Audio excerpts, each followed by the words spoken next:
Hello my crafty friends, Katy here with eSwix Paper and Ink, and today we're going to create these beautiful gift tags using the Copperplate script gift tag sentiments from Spellbinders and PAScribe, as well as a background stamp from Gina Designs.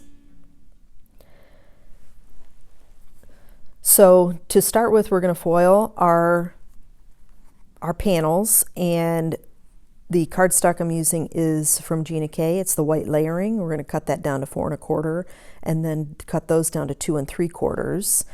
And the foil that I'm using is the teal and the crimson stars. Now to line up your two, you just want to use your colons as your guide. And once you have those in the right direction, you'll get that lined up perfectly and straight every time. You just tape that down, and that way you'll be able to tuck your foil in underneath and you'll be good to go. Now, the panels we're going to glue together. There's going to be a front and a back to them.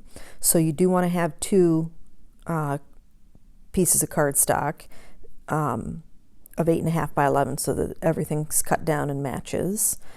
And for the video, I only glimmer foiled 4 panels. I did 2 in the red and 2 in the blue.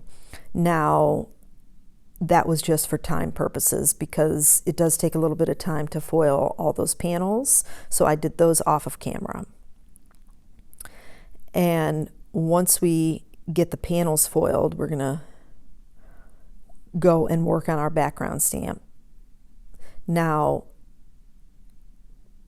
you take these in stages. So I got all my cardstock trimmed, I got all my panels foiled, and then I did all my stamping and then pieced everything together and finished up. So you just take everything in stages. That way, once you get one stage complete, if you have to step away and go do something else, you'll be able to pick up on the next stage to be able to get these cards completed, these tags completed. So now I'm going to use the teal, and once we get the teal completed, we're going to move right on to stamping the background.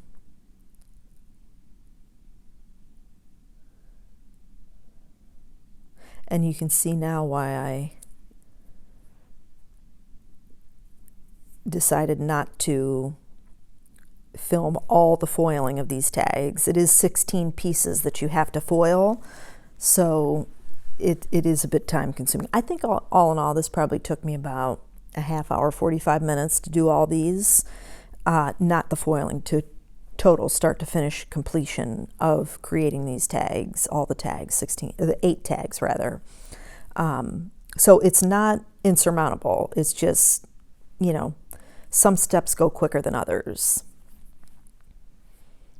What is nice is that you're going to be basically going to be able to do one tag at a time. So you're going to be foiling, you know, your front and your back together. And, you know, so if you don't want to do 8 tags of these particular foilings, then you don't have to. You just do as many as you need or you want. I just find it easier. I figure I'm doing it, I might as well get a bunch of them done. Now for the foiling, the other thing we could do, colors you could use is like a tone on tone. You could do silver on silver or even gold on gold. Those would look pretty too. So now we're going to move on to our background stamp. And again, that's the Delicate Snowflake by Gina K Design. And my initial test of the tag, I had done the Crimson Red and the Gina K Soft Stone, and I loved it. It's what sold me on creating the video for this particular tag. So, but as I was foiling, I was like, you know, it's a little bit dark. I wanted it a little bit lighter for the background. I just wanted a subtle background. So I thought, well, let me try the silver inks that I have. And I have a couple. I've got the Hero Arts Silver Shadow ink, which I'm using right now. And I also have the Silver Delicata ink. So I like the silver Hero Arts. But then when I did the Delicata ink, I really liked that too. I thought it was just a little bit lighter. And so eventually I'll set the Hero Arts aside and I'll just work with the Delicata and the Soft Stone. Now the Soft Stone, again, was still a little dark. You're going to be able to see that later on. But I still liked it. I liked it as an option if you don't have Delicata ink, that you can, if you got a soft gray ink, dye ink, that will work too. Now the thing with the Delicata ink or even the silver shadow ink is you'll need to buff off that ink from your foiling because it leaves the residue on the foiling. So if you just buff that off with a dry cloth, it will not smear onto your card panel or smear the snowflakes that you've already stamped. So don't need to worry about that, but you do need to buff that off so that the foiling stays clear. So now I'm testing out the silver Delicata ink. I don't know about you guys, but sometimes I can visualize a lot of things, but sometimes I like to actually see them to make sure. So that's why I do a lot of testing.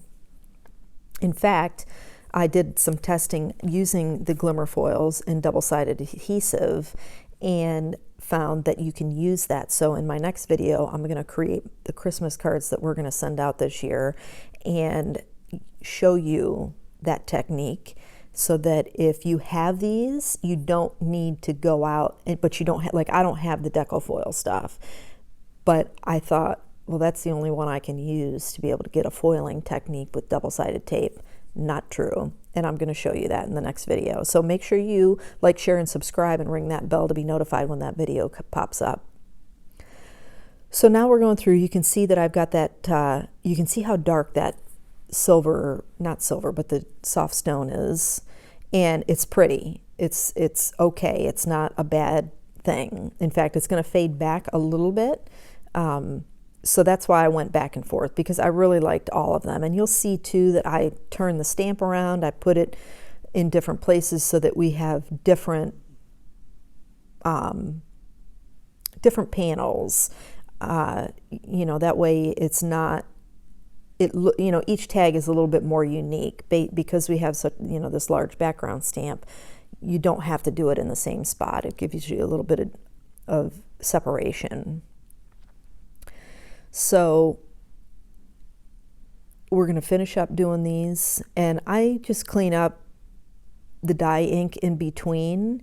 That way I don't have, if there's places that I've stamped, I don't have to worry about it getting on the cardstock that I don't want it to. And so now we're going to move on to the teal and some of the soft stone. And that looks really pretty. I mean, I love snowflakes. I think everybody loves snowflakes.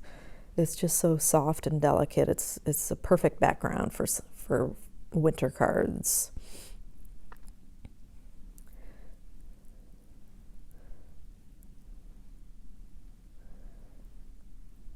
And we just got a few more panels that we've got to get done.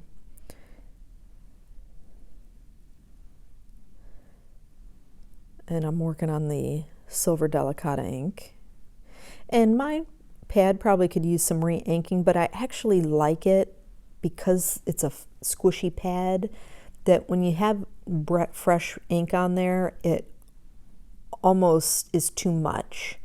And so this allows you to get the delicateness of the stamp and the detail of the stamp without having globs of ink on there.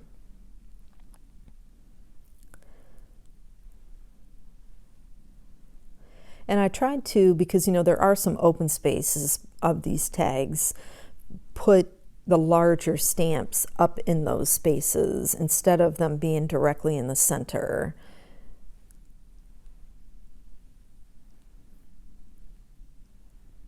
And I really only did use 1/2 of the stamp,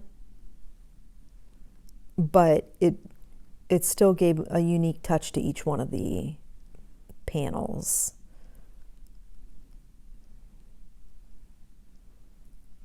And now we're just going to glue them together. I'm using some art glitter glue. I like the liquid glue. It gives you a little bit of wiggle room to get everything lined up. Now, my panels are not exactly the same, and that's because of how paper is manufactured, and also with our human error of trimming. You know, nobody's perfect. So I will have to trim some of these with a paper trimmer just to get the edges lined up. There's no measurements. It's just I took smidges from just to get a perfect an evenness to the edges on the top and the bottom and on the sides. Now, not all of them needed it, and not every side needed to be trimmed up. So I'm going to pull out my paper trimmer here in just a second, but here you can see the front and the back, just to give you an idea of what they're going to look like. Now, I love this paper trimmer just as a little tabletop, quick, easy paper trimmer. It's from We Are Memory Keepers, and what I love about it, has all the measurements. So if I say trim it at 2 3/4, 2 3/4 is on there. I don't have to sit and count the little lines to make sure that I don't have to think, I just do. And that it's nice when you're crafting that you don't have to stop and think. I'm not real good with measurements, so I personally have to stop and think. And so this and their scoreboard is wonderful because it has all of it right on there, and it's a larger one like the Martha Stewart. So if you don't mind having a larger scoreboard, then the We Are Memory Keepers I highly recommend. Again, no thinking involved. It's got all the measurements right on there that you could possibly ever need to know what needs to be trimmed up. It'll be nice actually if they came out with a larger paper trimmer. I don't know. And not they're all in one. I don't want an all in one. I like having separate tools. But anyway. So now we're going to do our corner rounding. And I've showed a couple different ways because I'm not sure what you can see. But I'm going to use the 1/4 inch side, just a little nip off the edges. I didn't want it too round, but I don't have the angle punches, to be able to get that. And I just thought this was the perfect roundness angle to have for this size tag. Now, another thing, you don't have to do these as rectangles. If you have circle dies or circle punches, you just want to make sure that you have a circle that would fit this particular sentiment if you're using it, but because the to and the from, that will fit. They're fairly large, the to and the from, so you do have to do some finagling, as far as figuring out what size will work is for different shapes, but that shouldn't be a problem if you wanted to use different shapes. And so we're just about done with our rounding, and then we're going to do a quick hole punch on one of them. Again, the rest were done off camera. And the hole punch I'm using, it's like a longer, it's not a circle, that I picked up at Hobby Lobby. And then we're going to move on to adding our ribbon. Now, this ribbon I picked up at the dollar store in their floral section, and it's like a silvery gray, and use what you have. I didn't have that, so when I was in the dollar store, I just picked this up. But you could use red, you could use the blue, like a blue teal turquoise color for ribbon if you wanted to coordinate with those, with whatever sentiment that you choose. I have some white with silver, but I thought that was too stark. I thought the silver or gray ribbon was a nice touch. I do have some baker's twine that I picked up at Michael's last year, and that's white and silver, and I did tie a bow on one of them just to show you that as an option, but I'll probably just keep those to tie these on to the packages instead of adding a bow. And again, if you haven't subscribed, please do. My next video, I'm going to create the Christmas cards that we're going to send out, and I'm also going to show you a tip on other ways you can use your foiling to create backgrounds. So like, share, and subscribe. Make sure you ring that bell when you subscribe so you'll be notified when that video goes up. And so this is with the bow, and I'm not a perfect bow maker, so I'm going to mess with it a little bit. And just trim that down, and it's just another option if you want to add that on. You don't have to, but you can, or you can use other ribbon if you want it to be a little bit more noticeable of a bow. So I'm just going to clean up here, and I want to thank you so much for joining me today, and I hope you like this project. Please let me know in the comments below what you think, and if you have this foiling set and how you plan to use it. This could be, you could switch out the background for any season, any holiday, birthday, anything like that, any occasion. You don't have to just use the snowflake. So I think this would be a very versatile gift set, gift tagging set, because you can do a lot with it. Thanks again for joining me, and I hope you have a fantastic day.